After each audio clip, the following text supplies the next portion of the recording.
Allah Jalla wa Ala berfirman, "Wa min ayatihi an khalaqa lakum min anfusikum azwaja litaskunu ilaiha wa ja'ala bainakum mawaddatan wa rahmah. Inna fi dzalika laayatin liqaumin yatafakkarun."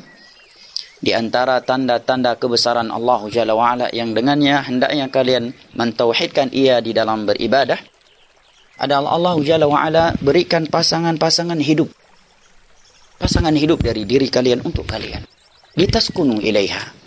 Dengan kalian memiliki pasangan hidup, kalian akan lebih tenang hidupnya di dunia ini.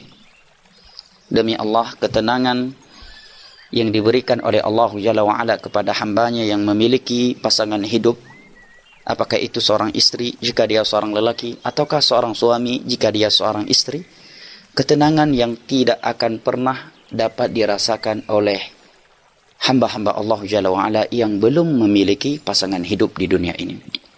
Litaskunu ilaiha. Dengan kalian memiliki pasangan hidup, hati kalian akan lebih tenang, akan lebih terhibur, akan lebih bahagia. Allah Jalla wa Ala juga memberikan untuk kalian rahmat dan cinta dalam kehidupan rumah tangga dengan pasangan hidup kalian. Seindah-indahnya cinta yang diperlihatkan oleh sinetron-sinetron barat, sinetron-sinetron Korea ataukah yang lainnya, demi Allah, cinta yang terjalin di antara dua pasangan suami istri yang berjalan di atas bimbingan Al-Quranul Karim dan hadis-hadis Nabi SAW dengan pemahaman as-salaf jauh lebih indah. Karena Nabi lah yang telah bersabda, sungguh tiada cinta yang lebih indah, yang lebih menenangkan, yang lebih membahagiakan dan mengembirakan daripada cinta yang terjalin di antara dua pasangan suami istri, ya, dengan tali pernikahan yang syar'i.